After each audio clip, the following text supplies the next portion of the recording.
em duas etapas.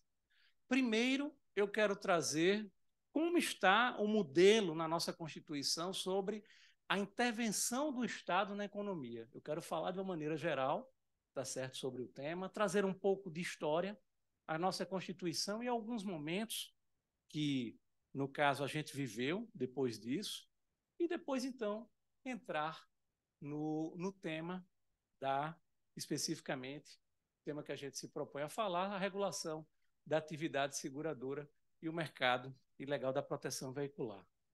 E o que é que o nosso querido Ariano Suassuna tem a ver com isso? Esse pernambucano paraibano. Não, pernambucano paraibano, eu sei das origens dele, ele nasceu, ele gosta de dizer, eu não vou contar como é que ele disse que nasceu lá, no caso, no palácio, porque ele foi entrar no palácio do governo lá da Paraíba e o pai dele tinha sido governador. E ele ia entrando sem terno, e aí o rapaz disse, o senhor não pode entrar aqui sem terno. Eu disse, eu já estive aqui nu, como é que eu não posso?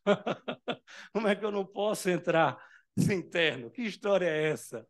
Mas Ariano, dentro de várias e várias passagens muito interessantes dele, ele chega e diz uma coisa, que é o seguinte: se você for falar mal de uma pessoa, você não fale pela frente. Você tem que ser educado.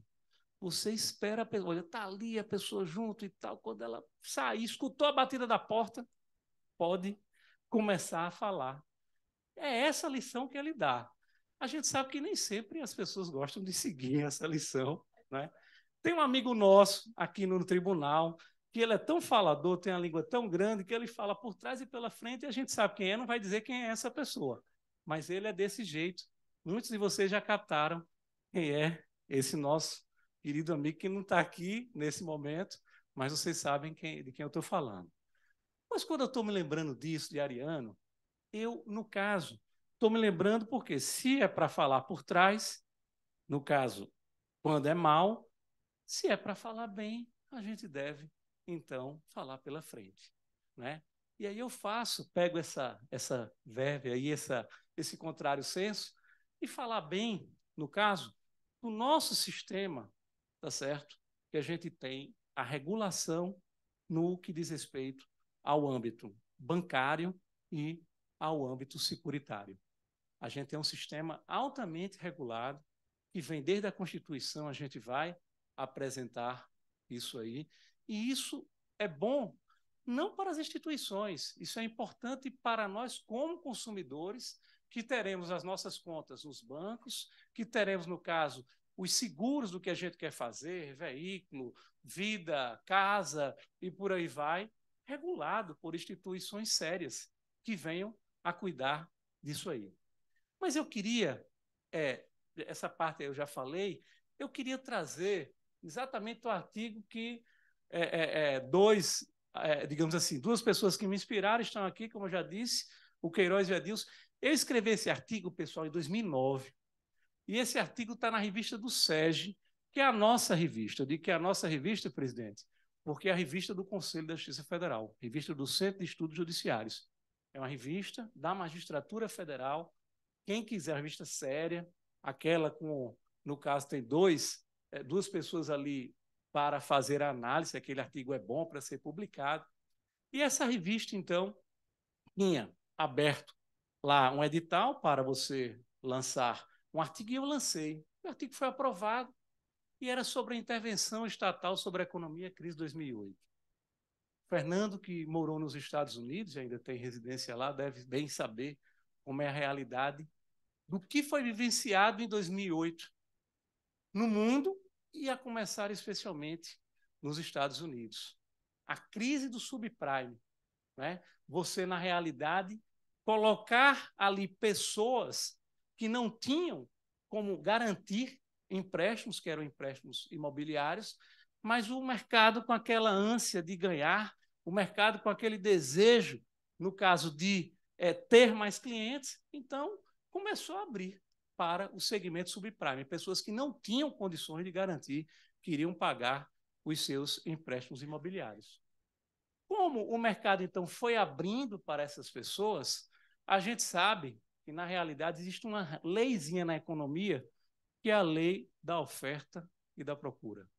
A partir do momento em que o crédito era muito grande, no caso, então houve uma procura muito grande também e a oferta de imóveis diminuiu.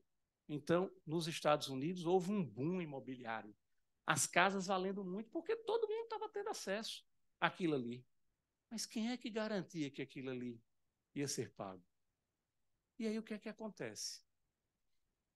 As pessoas começam a não ter, como não tinham lastro, não tinham garantia, esses segmentos subprime realmente eram para as pessoas que sequer precisavam demonstrar renda para fazer aqueles empréstimos, então essas pessoas começam, no caso, a não pagar, e esses títulos que eram de determinadas instituições já tinham sido repassados na ânsia de receber, no caso, mais lucros, os títulos tinham sido repassados, então começa uma grande crise.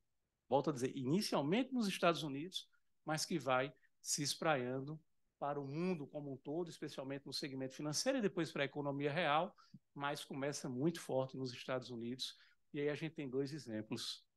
O banco Lehman Brothers, no caso, o quarto maior dos Estados Unidos, decretada a falência, ninguém imaginava que isso pudesse acontecer.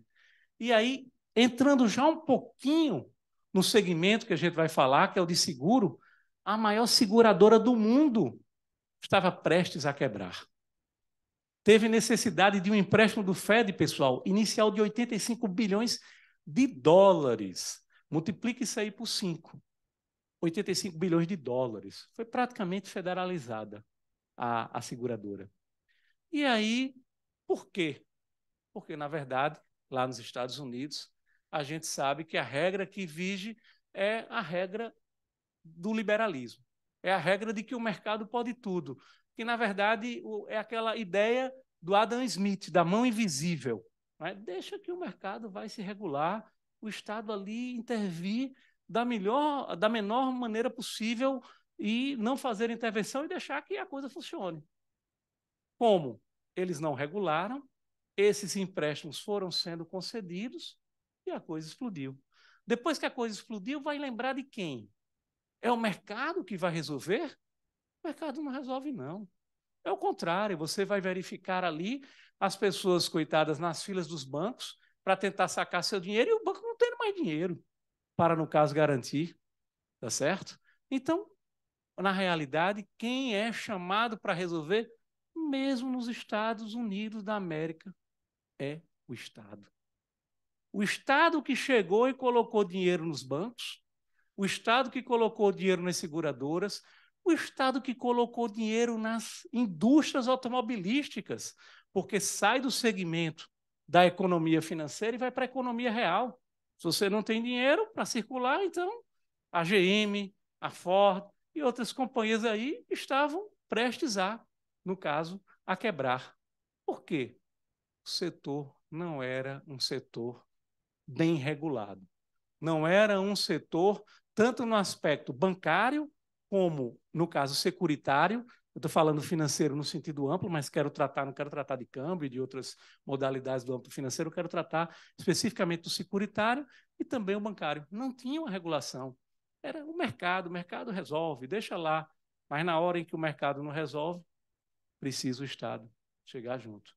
E o Estado chegou. Chegou nos Estados Unidos, chegou no Reino Unido, chegou na Espanha, chegou na França, cada um à sua maneira, porque foram economias, só para mostrar, pessoal, chegar na parte no Brasil, mas eu quero já mostrar aqui para vocês, 2009, a queda que teve no PIB dos países. Isso aqui deve estar na memória de vocês ainda, como isso aí aconteceu, tá certo? Mas vejam, na Rússia, 7,9% a queda do PIB, Alemanha 5%, na zona do euro a média, porque já pega logo a zona do euro para não estar especificando, 4,5%, os Estados Unidos 2,4% e no Brasil 0,2%. Na época foi dito que era uma marolinha, entre aspas, foi usada essa expressão, não foi. Na verdade, a gente sentiu também, porque, lógico, todas as economias sentiram, mas por que a gente não sentiu tanto? Porque no que diz respeito ao aspecto do mercado financeiro, era muito regulado. Lógico que a gente teve problema na economia real, porque se o mundo estava em crise, a gente não exportava da mesma maneira, né? A gente não conseguia fazer com que os recursos circulassem da mesma forma, mas não foi uma crise tão forte aqui, exatamente em razão da gente ter um mercado bem regulado, tanto no que diz respeito ao aspecto bancário, como no que diz respeito ao aspecto securitário.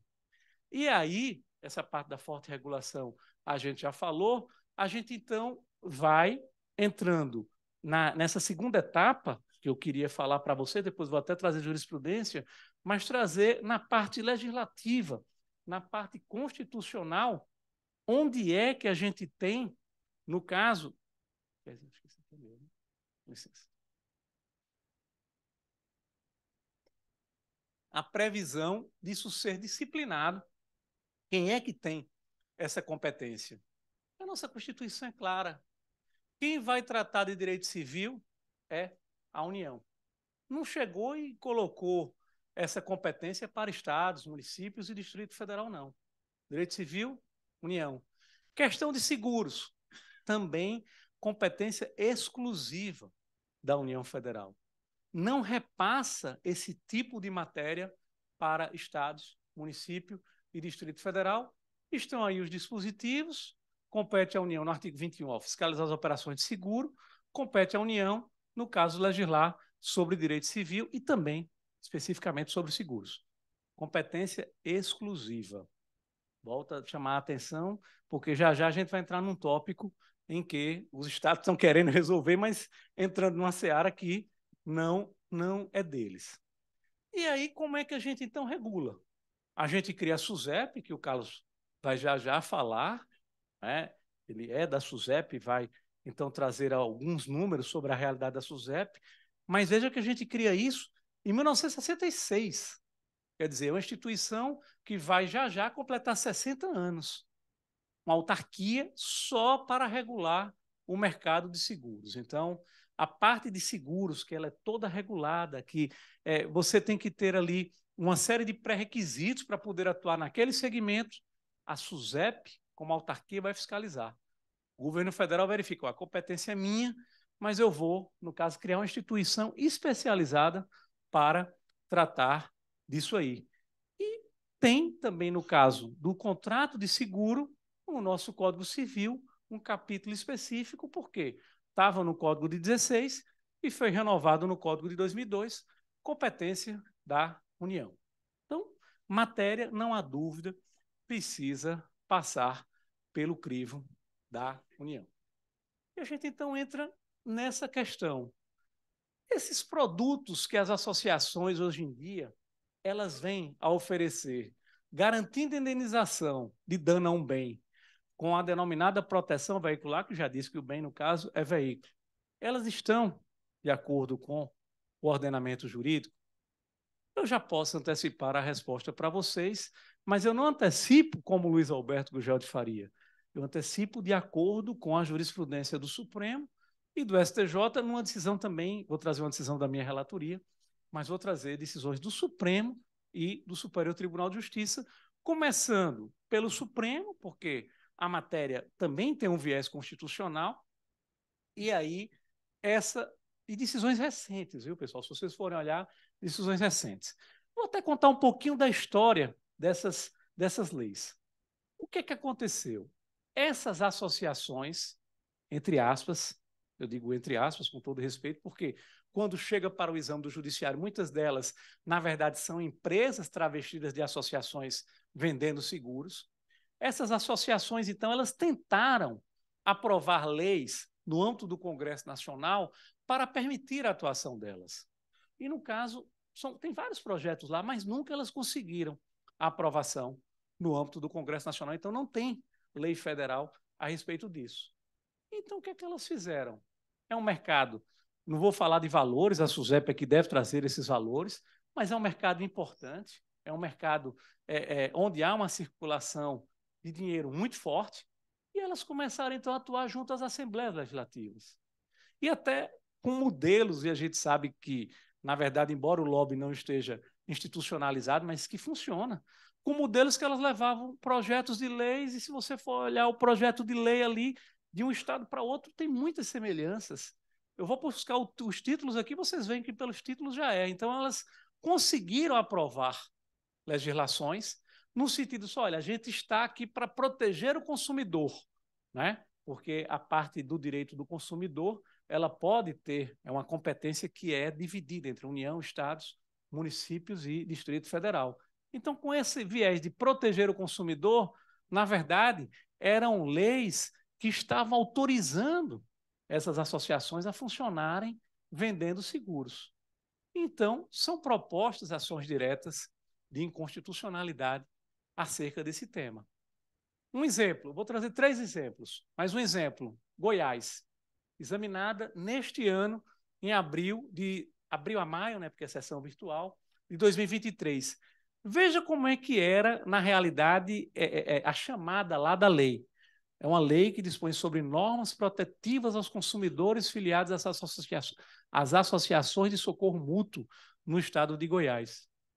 O Supremo examina e diz, aqui é um vício formal. Essa matéria, você não está tratando de direito do consumidor. Na verdade, você está tratando de seguro, você está tratando de direito civil. Essa competência é exclusiva da União. A partir do momento que é exclusiva da União, há um vício formal, o Estado não poderia, no caso, ter legislado, declara a inconstitucionalidade. Se a gente for ver na sequência, que é a do Rio de Janeiro, deixa eu ver se na sequência é do Rio, não, essa aqui é de Minas. Para mim, eu tinha colocado uma do Rio. Ah, está aqui, ó. Tá aqui. Tem essa de Goiás, eu sabia que tinha aqui a do Rio. Está aqui a do Rio. Pronto, a do Rio. Veja que até o caput, e no caso para você dizer qual é a lei, de novo, proteção ao consumidor filiado às associações e cooperativas de autogestão de planos de proteção contra riscos patrimoniais, declarando a sua inconstitucionalidade. O dele era o mesmo. O Supremo vai e diz, ó, essa matéria é da União Federal, os estados não podem dispor. E o último exemplo, também para não cansá-los, que eu trago, é de Minas Gerais, que é a mais recente, em agosto. Proteção aos consumidores filiados às associações de socorro mútuo no Estado. O Supremo vai e vê, olha, na realidade, essas associações são empresas aqui que estão atuando no setor de seguro, e isso quem regula é a SUSEP, tem que ter autorização própria e, portanto, não é possível. Então, Superior Tribunal de Justiça com decisões a respeito dessa matéria. O Supremo Tribunal Federal, perdoe-me, com decisões a respeito dessa matéria. Vem, então, o Superior Tribunal de Justiça. A matéria chega no STJ, por quê? Esse caso, se eu não me engano, foi proposto pela SUSEP, mas há ações também que são propostas pelo Ministério Público Federal. Essa aí era da SUSEP. Chega no Superior Tribunal de Justiça, inclusive o recurso era da SUSEP, o recurso foi provido, e aí se observa, espera, essa associação, essa aí específica que atuava no estado do Rio de Janeiro, ela está realmente atuando ali só entre os associados? Ela, na verdade, tem ali uma regra de proteção? Ou ela está atuando como uma empresa que oferece seguros a pessoas de forma indiscriminada? E aí as provas que foram produzidas, lembrando aqui que no STJ a barreira da súmula 7 é muito forte, então a gente não examinou prova, tá certo? A gente examinou de acordo com o que vinha no acórdão recorrido, tá certo? Eu estou falando a gente porque eu integro o STJ, mas não participei. Eu tenho uma decisão que eu participei, mas essa eu não participei, que foi da segunda turma, né? Nosso querido ministro Aldo Fernandes, originário aqui do nosso estado de Pernambuco. Então, ele vai e examina. Olha, na realidade, essa empresa, que ele diz a empresa, isso não é uma associação, ela tem aqui todos os requisitos de empresa. A pessoa que está gerindo, na realidade, está oferecendo esse bem, está oferecendo aqui esse serviço, está oferecendo esse seguro para quem quiser, de maneira indiscriminada, não é uma associação ali somente para aquelas pessoas. Então, há um vício e determina a proibição da associação, no caso, funcionar. Chega para mim, e aí, pessoal, uma coisa interessante é que isso tem não só questões no âmbito administrativo, como também no âmbito penal. Porque esse mercado, como é altamente regulado, se você está atuando no setor financeiro, e aí lá no artigo específico da lei penal, chega e traz uma série de equiparações e equipara também quem está no âmbito de seguro sem permissão, é seguro, câmbio, bancário e vários, mas especificamente o que interessa aqui é a parte de seguro, sem autorização da instituição competente, que no caso é a SUSEP, isso é crime. Está capitulado no Código Penal como crime, né? Então, chegou para mim, não foi a parte penal, mas chegou para mim o debate porque o servidor tinha sido demitido do cargo. E o pior, que é dramático, eu digo, porque na realidade é quando a pessoa já está ali no final, no âmbito ali do seu vínculo com o serviço público, essa pessoa já estava aposentada, tinha se aposentado. E o Estado, então, cassou a aposentadoria dele. E o detalhe, houve a colheita de provas, houve prova emprestada. E tinha vindo essa prova emprestada de uma ação penal. E esse cidadão tinha sido condenado na ação penal. Por quê? Pela mesma situação. Não, eu sou dirigente de uma associação. E as provas que tinham sido produzidas, né, aquelas provas demonstravam que ele, na realidade, estava à frente de uma empresa. E é proibido. O servidor pode até ser sócio de uma empresa, mas não gestor daquela empresa. Ele não pode ter, no caso, a atuação de direção. E aí se demonstrou, no âmbito das provas colhidas, que ele, na realidade, estava à frente daquela determinada empresa e não de uma associação, que era colocado seguro à disposição de quem chegasse e, no caso, quisesse fazer ali o contrato de seguro, que todos os elementos estavam apresentados, no caso, o risco, o bem que era segurado, o pagamento do prêmio, não é? A exigência de franquia também. E aí, então, o servidor queria, no caso, que a sua pena fosse cassada. E aí não tinha como resolver. Por quê? Há uma norma específica na Lei 8.112, era um servidor público federal, era um policial rodoviário federal, que diz, olha, se você está à frente de uma empresa, tá certo? Administrando aquela empresa, a pena, se isso ficar comprovado, a pena é de demissão. E isso ficou demonstrado não só no âmbito da ação penal, que ele tinha sido, no caso, condenado, como também no processo administrativo, e, portanto, nós não pudemos, no caso, alterar essa realidade. Eu, então, concluo essa minha fala voltando aqui para o meu artigo, aquele lá de 2009, está perto de completar 15 anos que eu escrevi sobre isso aí, mas dizendo que eu sou um forte defensor do capitalismo, viu, pessoal? Não pensam aqui que a gente está falando de uma coisa, mas é que você não pode deixar que a economia ela não tenha ali um mínimo de intervenção. Há setores que precisam, porque esses setores que trabalham ali de perto com a população, com a economia popular, com recursos da pessoa, com proteção de bens da pessoa, precisam ter uma proteção do Estado. E essa proteção do Estado é feita através de uma intervenção, como nós temos a SUSEP, como nós temos a regulação dos requisitos mínimos para você oferecer, no caso específico, um seguro. Aquela ideia da mão invisível do Adam Smith, com todo o respeito, que o mercado vai se regular, a crise de 2008 mostrou que a mão não funcionou. Então, eu prefiro mais a técnica do John Keynes, eu não sou especialista em economia, mas nesse artigo eu uso os dois e vou à fonte dos dois, né? Então, na realidade, do John Keynes, que defensor do capitalismo, tá certo? Por óbvio, você da liberdade, da propriedade, do direito à propriedade, da liberdade de contrato, mas que você tem em determinados setores para proteger a sociedade do Estado, então, fazer essa intervenção. E é com essas considerações, tendo passado um pouquinho aí do tempo que estava programado, mas é com isso que eu encerro, agradecendo mais uma vez a atenção de todos.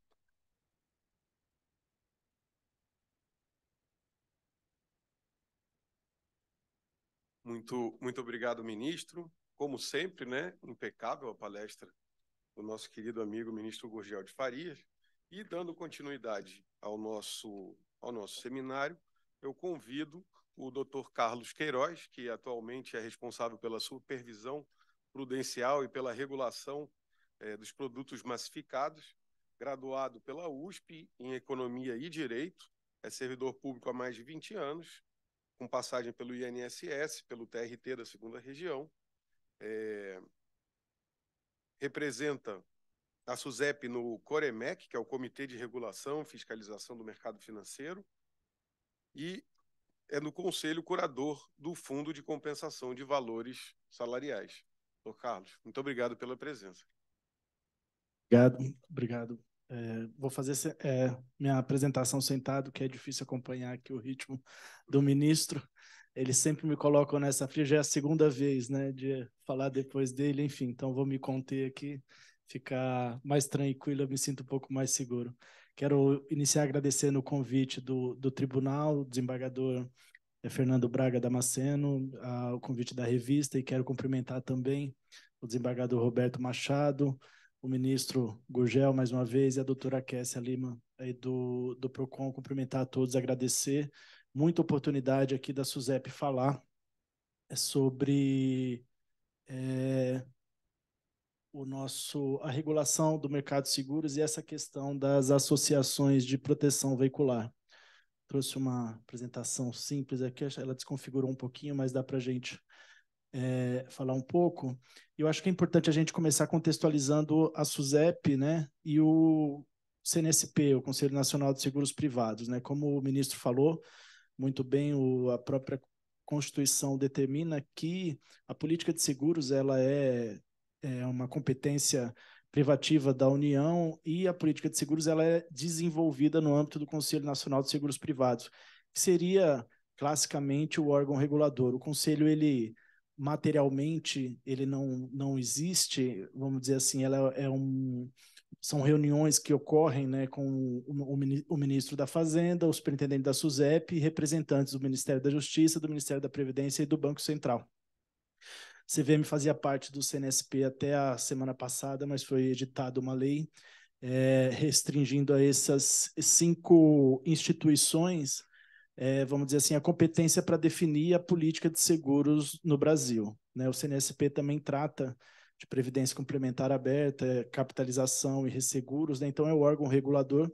E a SUSEP, ela atua, na essência, de acordo com o Decreto-Lei 73 de 1966, ela, por essência, por vocação, ele é o órgão fiscalizador do mercado de seguros, né? Hoje a gente fala um pouco mais de supervisão, não só de fiscalização, né? Fiscalização, de acordo com o nosso jargão, internacionalmente aceito, né, no âmbito da padronização da supervisão dos seguros, né? Fiscalização, ele é uma das atividades que o órgão supervisor tem que executar, né? Então a gente executa atividades de monitoramento e principalmente propõe a regulação ao CNSP. A SUSEP, então, ela atua como um órgão também propositor de política pública e depois supervisor da execução dessas políticas públicas e da adequação das entidades supervisionadas às políticas estabelecidas. E a SUSEP, então, ela fiscaliza a Constituição, ela autoriza o funcionamento das entidades e depois a própria composição, o funcionamento e todas as operações das entidades que estão sob seu guarda-chuva, né? Como eu falei, são as sociedades seguradoras, os resseguradores, as entidades abertas de previdência complementar, as sociedades de capitalização e também já crescendo cada vez mais o nosso mercado no âmbito da intermediação e da infraestrutura. Então, a tecnologia trouxe muitas novidades e ela também traz em si a possibilidade de novos atores funcionarem ou operarem no mercado de seguros, né, através da intermediação e também fornecendo infraestrutura para a melhoria do funcionamento. Eu acho que isso seria uma matéria para uma palestra só sobre isso, né?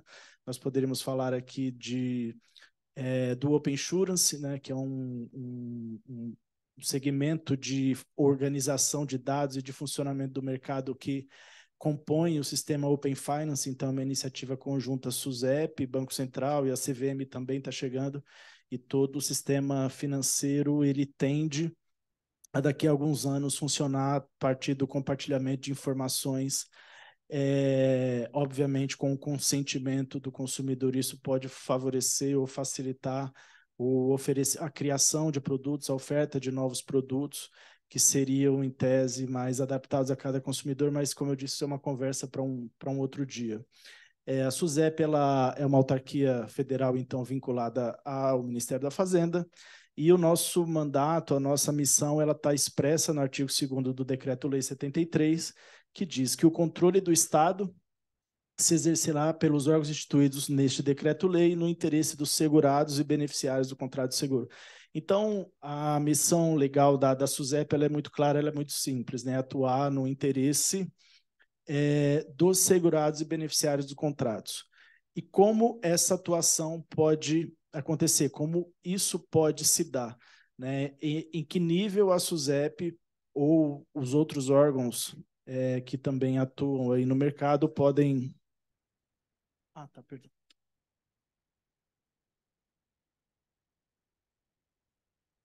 Cinco, né?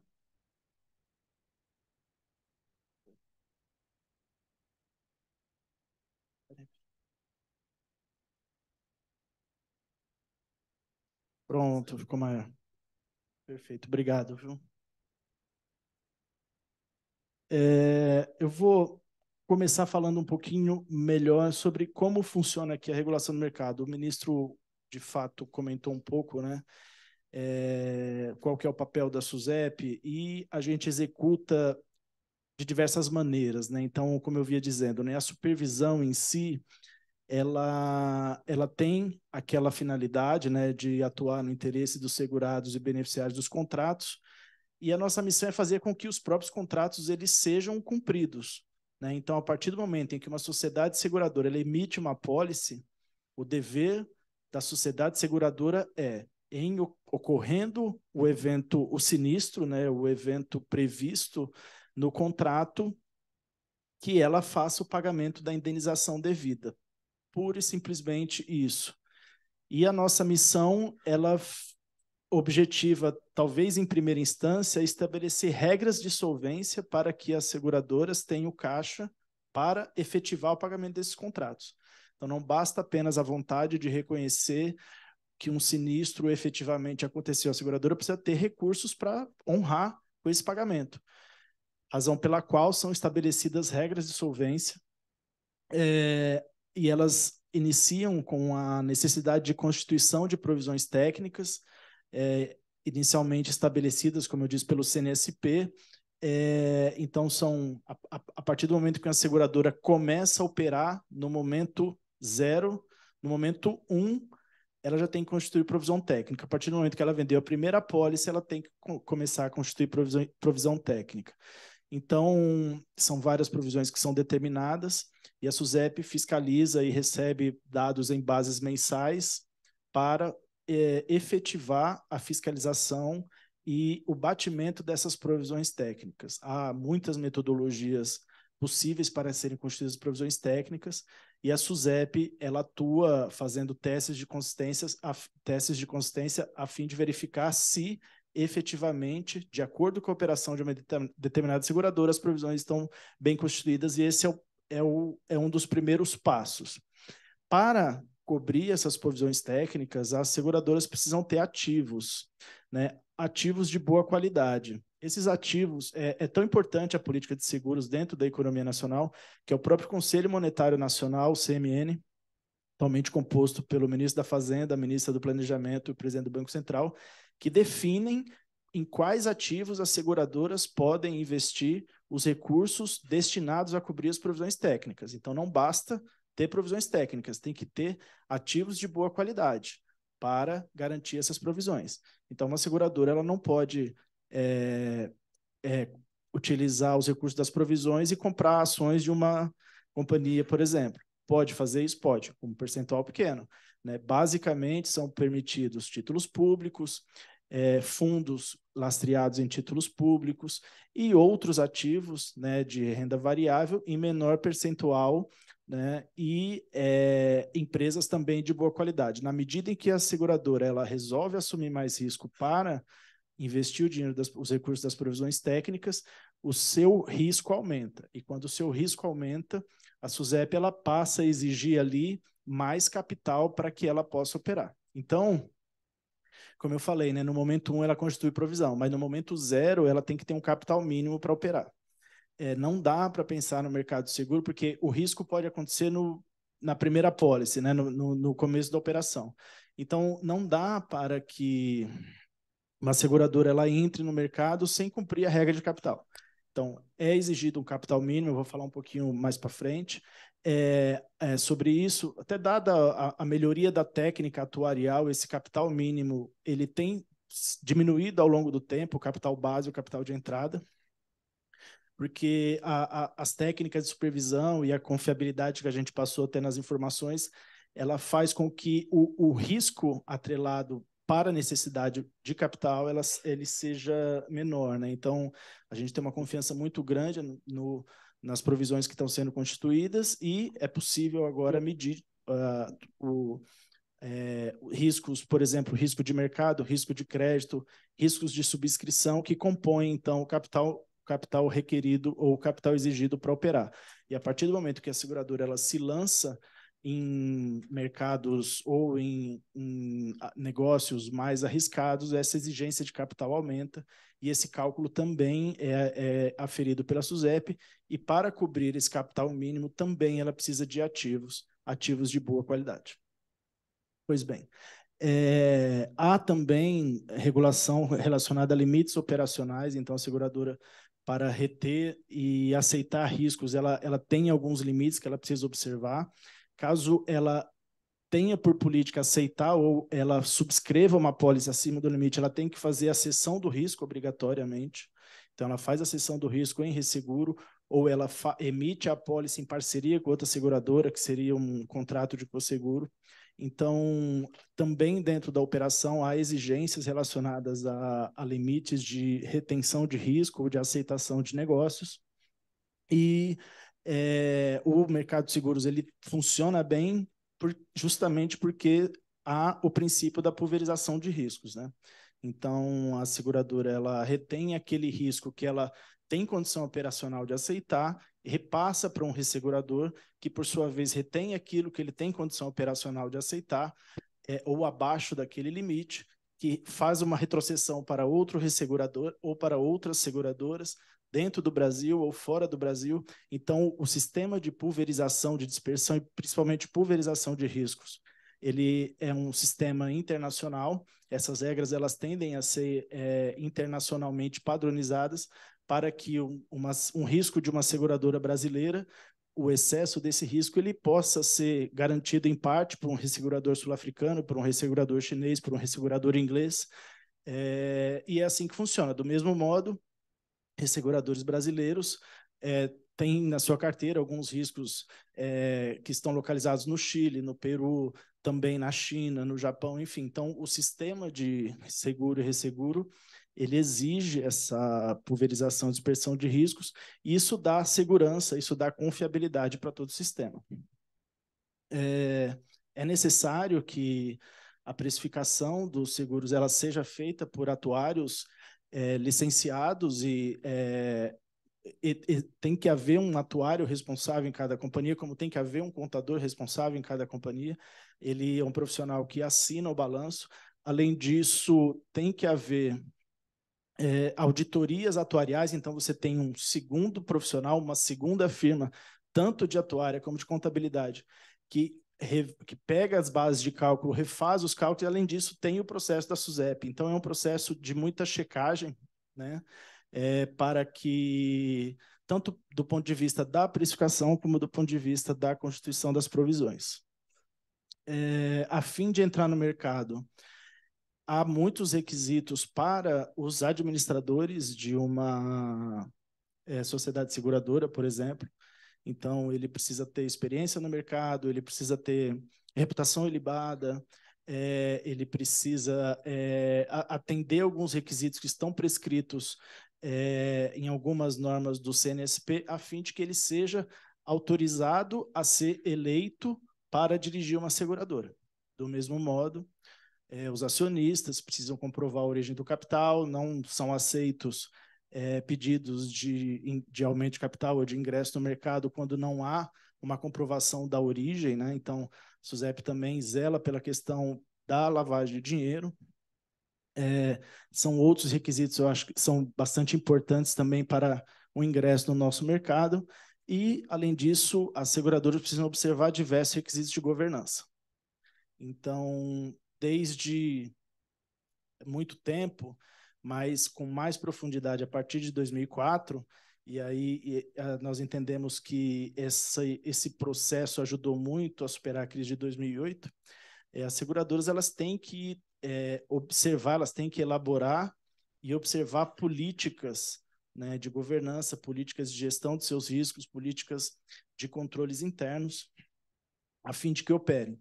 Essas políticas também são objeto de supervisão de fiscalização pela SUSEP, e, dentre elas, enfim, conforme a regulação internacional vai se desenvolvendo, a SUSEP também faz parte desse processo, diversos elementos passam a ser exigidos nessas políticas, né? Então, a gente está falando de lavagem de dinheiro, agora a gente está falando de sustentabilidade, falamos também de riscos cibernéticos, e tudo que acontece de novidade no mercado internacional, as seguradoras, em maior ou menor medida, de acordo com o porte e a complexidade, o seu porte e a complexidade das suas operações, as seguradoras elas precisam estabelecer e seguir políticas adequadas. E, do mesmo modo, por último, e não menos importante, porque é o mais importante, é a observância de regras de proteção ao consumidor. Então, a SUSEP sempre estabeleceu regras, né, normas para a proteção do consumidor, e notamos de uns 15 anos para cá que o estabelecimento de regras do tipo cumpre, não cumpre, né, regras binárias, elas não passavam a não ser suficientes, porque os produtos eles tendem a alterar muito ao longo do tempo. Nós observamos uma criatividade muito grande no mercado, e a partir do momento que a SUSEP passou a exigir regras principiológicas, né, e a verificar a adesão das seguradoras, a maior ou menor adesão a essas regras, a gente passou a ter um processo de supervisão mais eficiente. Então, e também, do mesmo modo, o mercado de seguros ele é muito amplo, ele é transversal em toda a economia. A gente também observou que e passou a fazer uma segregação no sentido de que contratos que envolvem produtos para venda a hipossuficientes precisam de um regramento mais específico, mais protetivo, e contratos, por exemplo, de grandes riscos, eles passam a ter um novo regramento. Então, a SUSEP também dividiu, segmentou a sua atuação do ponto de vista da regulação e da supervisão da conduta dos seguradores, considerando a natureza do contrato e também a qualificação do segurado.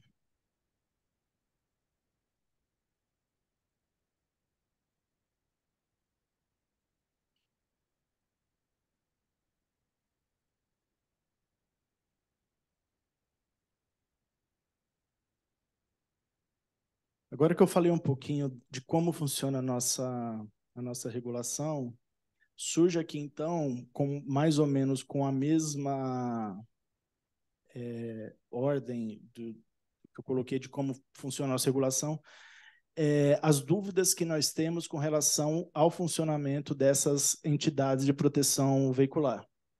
Então, elas não são entidades autorizadas, não são entidades supervisionadas, a SUSEP não tem poder de fiscalização e de supervisão sobre elas.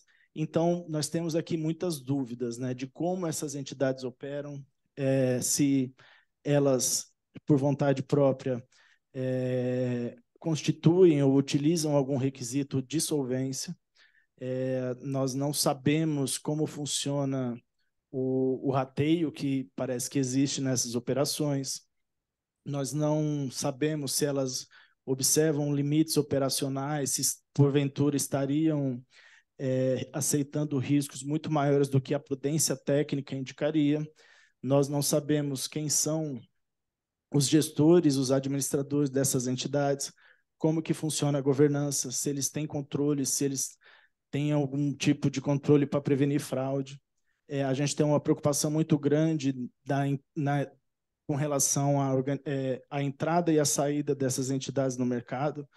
é importante que dentro do sistema financeiro, tanto a entrada de uma entidade como a sua saída, ela seja organizada, a fim de que, mais uma vez, os contratos sejam cumpridos, e nós também não sabemos, não conseguimos entender, né, se regras básicas de proteção do consumidor ou daquele mais vulnerável são observadas, né? Se diz é que essas entidades, principalmente as associações de autogestão, os associados ou quem confia nessas entidades não tem a proteção do Código de Defesa do Consumidor, então ficam essas perguntas no ar, né? Então, a SUSEP tem muita preocupação com relação ao funcionamento dessas entidades.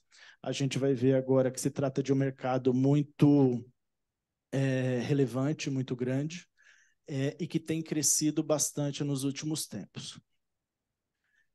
Atualmente, nós temos 37 seguradoras autorizadas que operam no segmento automóvel, no ramo auto. Há no nosso mercado mais de 130 seguradoras, mas que operam com o segmento auto são 37.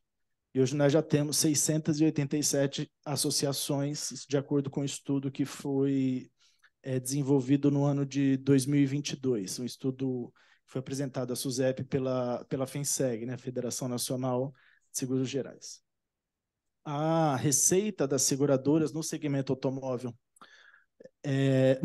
a quantidade de automóveis segurados pelas seguradoras autorizadas é de 18 milhões e temos aí aproximadamente 4,5 milhões de veículos que são, em tese, protegidos por meio dessas entidades de autogestão, por essas associações. O faturamento, a receita anual das seguradoras no segmento auto no ano de 2022 foi de 51 bilhões de reais e aproximadamente 10 bilhões de reais a receita das associações. Eu apresentei esse número em Minas, aí veio um delegado da Polícia Federal e falou: Queiroz, já é mais. Já é mais. Você não tem, a gente realmente não tem noção, e ele falou: a gente está fazendo uma operação, está planejando uma operação, que foi até deflagrada um pouco depois da apresentação. E ele falou: 10 bilhões é pouco. Essas entidades, elas fazem uma captação muito maior. Então, a gente se depara aqui com um problema, né? Um problema social, um problema que envolve muitas pessoas. Muito embora a frota brasileira hoje ela seja de aproximadamente 70 milhões de veículos, né? E a gente observa que muitos veículos trafegam sem nenhuma proteção, mesmo assim se tratam de números grandes. Esse estudo pode ser disponibilizado, algumas informações mais detalhadas a gente pode disponibilizar depois, mas se trata de uma questão social, se trata de um problema social. Então, em vista disso, a SUSEP... já ia me esquecendo, né? A expectativa é de que essas entidades, né, deixem de recolher aos cofres públicos aproximadamente 2,5 bilhão de reais por ano, né, em impostos que não são, que poderiam ser recolhidos e que não são recolhidos. Então, em vista disso, a gente entende ou percebe que há um grande problema. E como é que a SUSEP tem procurado lidar com esse problema? Porque é um problema muito grande. Afinal, essas entidades, elas captam a poupança popular e fazem a gestão dessa poupança popular. E a gente não sabe como essa gestão é feita. A gente tem uma noção de quanto de recurso é captado anualmente, né? Mas como é feita essa gestão? Como é feita, como eu falei, a questão do rateio, né? Qual nível de informação o consumidor tem para saber que para saber como aquele recurso que ele está pagando, ou que todas aquelas pessoas que confiaram naquela entidade estão pagando, como aquela gestão é feita, de que maneira aqueles números que são fornecidos, quando são fornecidos, são confiáveis, né? Que auditoria fez uma nova checagem. E aí a regulação ela existe justamente por isso, né? A regulação ela existe no sistema financeiro, em todos os produtos do sistema financeiro, justamente por causa da captação e da gestão da poupança popular. Então, é necessário que haja um órgão, uma entidade, que regule e supervisione. Porque, em caso extremo, é o Estado que vai ter que pagar a conta. A IG era too big to fail, né? É uma empresa grande demais para falir. Eu já tive, na minha experiência profissional, a oportunidade de fiscalizar a própria IG, na época em que o Federal Reserve ainda era sócio da empresa, e estávamos lá, a SUSEP numa sala e os fiscais da SEC, da CVM dos Estados Unidos, na outra, né? Porque era o dinheiro do Tesouro Americano que estava ali. Então, enfim, tratando um pouco de como a SUSEP tem atuado nessa questão das associações de proteção veicular, posso falar que a SUSEP analisa denúncias de diversas fontes, os próprios consumidores ou as pessoas, os associados, né, informam a SUSEP, trazem denúncias no sentido de que, olha, paguei, não recebi, paguei e atrasou, não tenho acesso à informação, estão me cobrando um rateio, enfim. A SUSEP não pode dar conta, não pode resolver esse problema para essa pessoa. Muitas vezes o Ministério Público, o próprio Poder Judiciário, no âmbito de diversas ações, oficia a SUSEP, informando, dando conta, né? Então, a SUSEP, ela verifica se ali, em essência, há de fato uma operação de seguro, há situações de autogestão que são justificáveis, né, e não se trata de um seguro, mas a SUSEP faz essa avaliação técnica, busca coletar provas e indícios da atividade da entidade não autorizada, e busca identificar também, quando possível, através dos convênios que nós temos, quem são os responsáveis pela entidade. E aí a SUSEP, ela procura, através da sua procuradoria, das procuradorias regionais federais, ajuizar ações civis públicas, com o objetivo de cessar as atividades irregulares e evitar maiores prejuízos aos consumidores, comunica ao Ministério Público Federal, né, em face do enquadramento na Lei de Crimes com o Sistema Financeiro, a Lei 7492 de 86, e também adota medidas administrativas cabíveis, né, com a instauração de processos sancionadores, mas, infelizmente, a gente tem muito baixa efetividade no resultado desses processos. Eles não evitaram, e essa atuação já vem de muito tempo, o crescimento do mercado, e também não há efetividade na arrecadação de multas.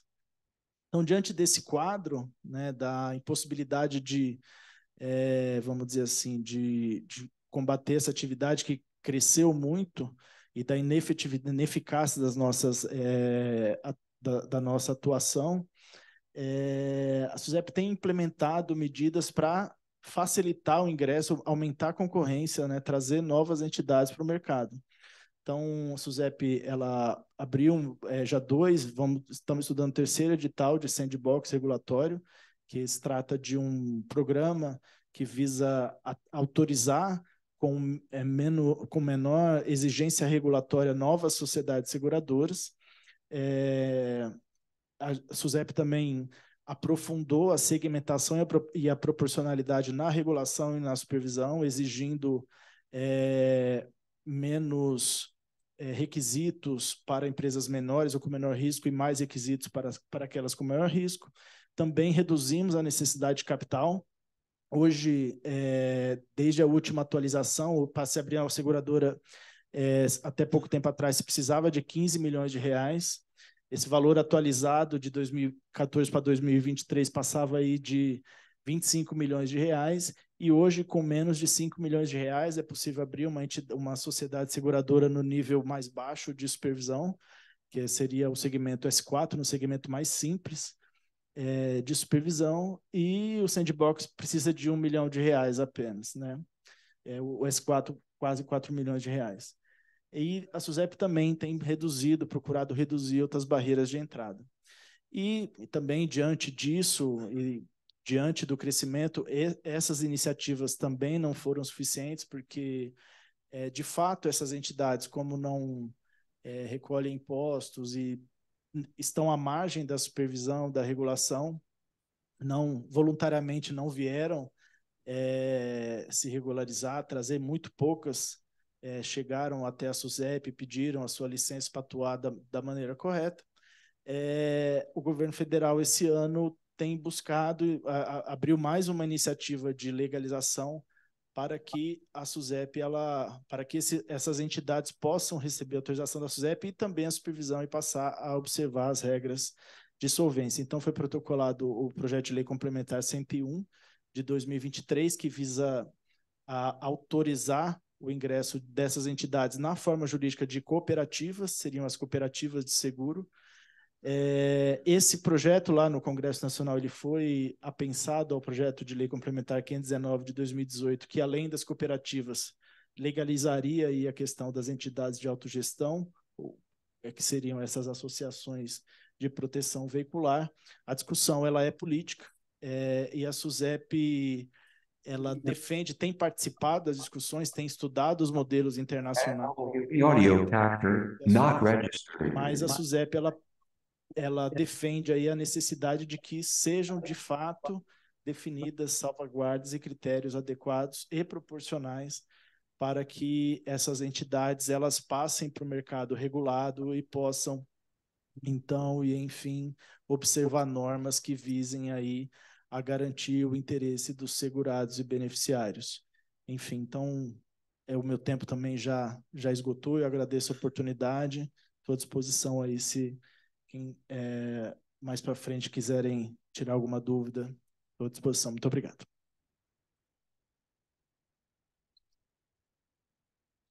Muito obrigado, doutor Carlos. Dando seguimento ao nosso seminário, passo a palavra para a superintendente do PROCON estadual da Paraíba, doutora Kessia Liliana, que é psicóloga, advogada, presidente do Fórum do PROCON da região do Nordeste, presidente do Conselho Estadual de Defesa do Consumidor e também conselheira da Agência Estadual de Regulação da Paraíba. Por favor, palavra da senhora. Boa noite a todos. Gostaria de saudar a mesa na pessoa do desembargador federal, doutor Fernando Braga Damascena.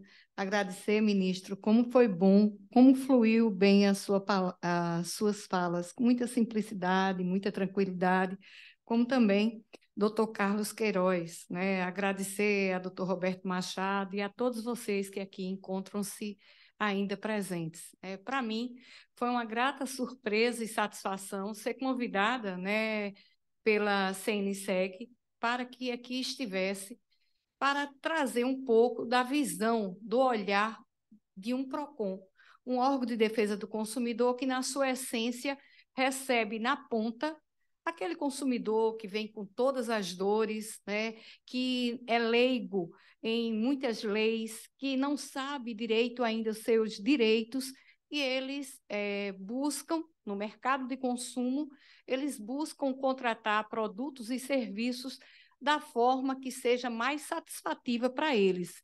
Muitas vezes, naquela visão que a gente sabe que o barato sai caro. Nesse sentido, vem as APVS, né, as Associações de Proteção Veicular, que cada vez que mais nós estamos vendo crescer um número significativo, Luciana, desse mercado vem crescendo e, como muito bem colocou o ministro Gurgel de Farias, que de forma irregular. Aqui foi amplamente explicitado, né, a ilegalidade, a questão do crime, né, que é perpetrado, e aí eu digo, na visão consumerista e na visão de um órgão de proteção e defesa do consumidor, que fere a liberdade de escolha do consumidor, que muitas vezes é induzido a estar contratando determinado tipo de serviço, quando, na verdade, ele não está contratando nada daquilo, né? Muitas vezes o consumidor é induzido no momento que ele chega e ele vai contratar pensando que ele está contratando um seguro. E ele, na verdade, ele está entrando nessa associação que é como um barco furado. Que nós de PROCONs, e aí, como eu represento os PROCONs da região Nordeste, né, fiz um apurado, o que é que chega na ponta nos PROCONs. Eu sempre digo, ministro, que no PROCON, apesar de ser um número significativo de consumidores que nos procuram, é a ponta do iceberg. O problema é o iceberg, ele só aparece aquela pontinha. todos os demais consumidores lesados, muitas das vezes, eles não reclamam, não vão em busca dos seus direitos. E aqueles que vão à porta do judiciário e muitas vezes necessitam de uma assistência por nós, advogados, ou eles não têm essa condição de fazê-lo da forma correta. Para isso, existe administrativamente os PROCONs, da qual estou superintendente da Autarquia de Proteção e Defesa do Consumidor do Estado da Paraíba, representa os consumidores do Nordeste, o Fórum dos PROCONs, e também nacionalmente. Como muito bem foi explicitado pelo ministro, existe a regulação bancária, né? Amanhã nós estaremos junto com a Federação Brasileira de Bancos, a FEBRABAN, também para levar essa visão do que chega, no que aporta nos PROCONs a respeito, apesar de ser regulado, nós temos ainda muitos problemas e que o judiciário também tem. Apesar de ser um setor regulado, ele tem ainda muitos problemas. E nos PROCONs não é de forma diferente. Quando eu recebi, acho que há uns 10 dias atrás, 10, 15 dias atrás, a visita do professor Ricardo Murichita e de doutora Luciana Dallagnol, que perguntava como é que estão as APDFs aqui, APVS aqui na Paraíba, né? Inicialmente, a gente fez uma coleta e era muito pequena. E a gente viu que, durante esse pouco tempo, que já cresceu bastante. Então, nós do PROCON, nós fizemos o quê? Uma notificação para que todo o segmento que está na Paraíba, nós pudéssemos investigar. Essa notificação, onde eles deveriam demonstrar que tipo de associação ou que tipo de contrato é ofertado ao consumidor, para, de posse disso, ministro, a gente pudesse realmente entender que tipo de medida ser tomada. Por quê? Que já é pacificado, entendimento do STJ, entendimento de que é um crime, que é ilegal, mas, às vezes, a forma como é passado para o consumidor é muito mais gritante. Fera a liberdade de escolha, que ele está pensando que está comprando ou contratando um determinado produto, e é outro completamente diferente, né? Então, induz esse consumidor a erro e ele tem as leis também que são postas de âmbito estadual, elas têm o vício de constitucionalidade. Então, nós, estarei com meus pares amanhã, de âmbito nacional, nós vamos, enquanto PROCONs, deflagrar também essa investigação a esses consumidores que estão sendo gradativamente lesados, porque eles imaginam que uma associação, que ela seja uma associação fechada, ela não possa agir como uma seguradora. Então, logicamente que tudo que foi aqui amplamente divulgado, colocado, nós, consumidores, somos aqueles que estamos na ponta, que estamos sofrendo tudo isso que é colocado no mercado, de uma forma desleal, uma concorrência desleal, porque o consumidor ele imagina que vai estar contratando com uma proteção veicular que é um determinado tipo de produto, como, na verdade, não segura nada. Lá na Paraíba, nós tivemos casos em que nosso setor de fiscalização corrigiu o problema imediatamente, mas já em outro ato fiscalizatório, eles passavam como sendo uma associação, como sendo uma seguradora, e aí está sendo encaminhado ao Ministério Público, e, na verdade, era uma proteção veicular. Quando o fiscal chegou, eles deram a informação completamente diversa. Então, eu acredito que, embora a gente tenha relatos de já há algum tempo sendo impactado esses consumidores, é necessário que nós tenhamos uma união de forças, tanto administrativamente, como é o caso dos PROCONs, como do judiciário, e aí eu louvo a atitude das seguradoras também de subsidiarem os órgãos administrativos e o judiciário, para que nós possamos proteger esse consumidor, que, com certeza, né, dia a dia, não só no segmento de seguros, mas em todos os demais, sejam regulados ou não, enfrentam problemas.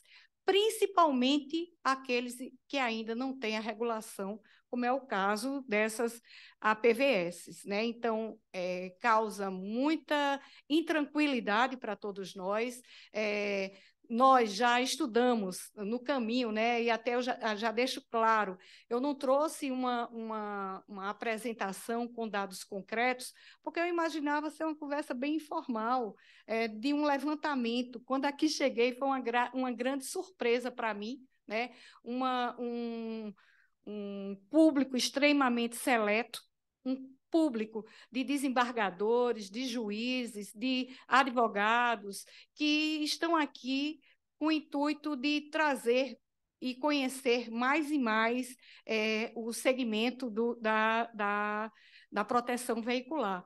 Mas, trazendo a visão de um órgão de proteção e defesa do consumidor, que é administrativo, mas que todos os dias nós fazemos, através do nosso trabalho, a diminuição do trabalho do judiciário. Na Paraíba, nós temos também as nossas decisões, elas são homologadas pelo Tribunal de Justiça, que isso vem dar uma maior segurança para que aqueles acordos que lá firmados venham trazer ao consumidor. Então, nós fizemos antecipadamente, como eu sempre digo, o código ele é de proteção e defesa. Nós entendemos que é uma relação de consumo, né? Mesmo que seja com a associação, onde ali se oferta a possibilidade, e na maioria das vezes ao consumidor, de um seguro, ou dizendo, olha, é um rastreamento, a forma, existe um vício no momento de ofertar ao consumidor. Então, nós estamos notificando todas elas. Perguntei a nível de Nordeste como é que estava na maioria dos casos, e aí eu já encontrei aqui, antes do evento, que na Paraíba mesmo já foi deflagrada uma operação pelo GAECO. É preciso que nós enfrentemos essa situação mais e mais, porque a nível de Nordeste, pelo menos aos PROCONs, ainda é pequena a demanda dos consumidores. Não sei se pela falta de conhecimento, não sei se ainda, como é que está sendo, se está sendo mais no sul, não sei onde é que está ainda, mas é crescente. Da nossa última conversa, Luciana, para cá, já cresceu significativamente, o que nos faz exatamente tomar medidas protetivas e que a gente possa apurar em todos os âmbitos. E aí, ministro, administrativamente, que é o nosso caso, aplicação das penalidades previstas no artigo 56 do Código de Proteção e Defesa do Consumidor, com multa, cassação de alvará, interdição, todos esses procedimentos deverão ser avaliados e tomados. E também que nós possamos massificar essa informação para os demais PROCONs, para aquelas reclamações que lá chegarem ou subsidiarem o Ministério Público no intuito de fazermos um trabalho mais eficaz na proteção aos nossos consumidores. É isso, a nossa visão de PROCON é um trabalho que a gente entende que é um trabalho de formiguinha, mas, como eu digo, é um trabalho que faz a diferença significativa na vida do cidadão consumidor. Muito obrigada.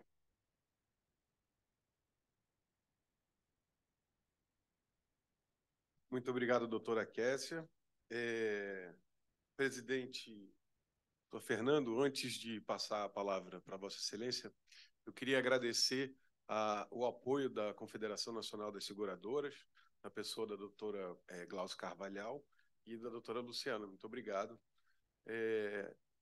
Terminamos mais um encontro, né, conversa com o Judiciário. Queria falar da alegria e satisfação da revista Justiça e Cidadania promover esse encontro, né, para discutir temas tão importantes da sociedade e da economia.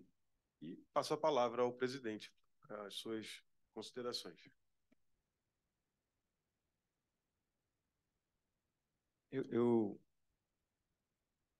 Boa noite a todos e todas.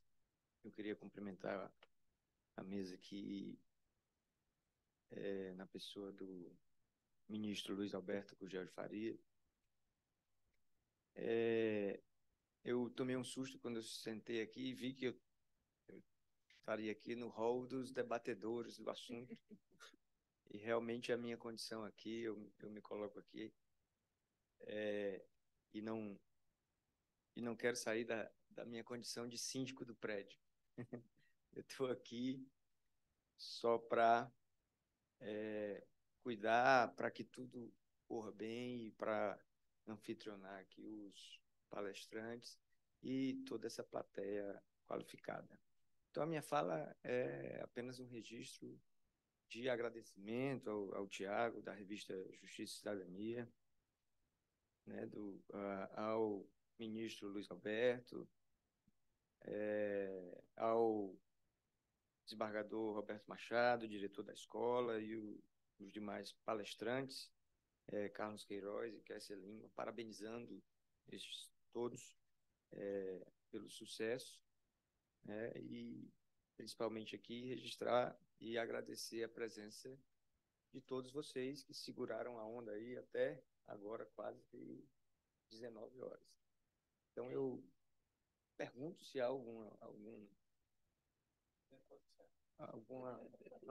algum ânimos debatende. Não, então eu declaro encerrado os trabalhos.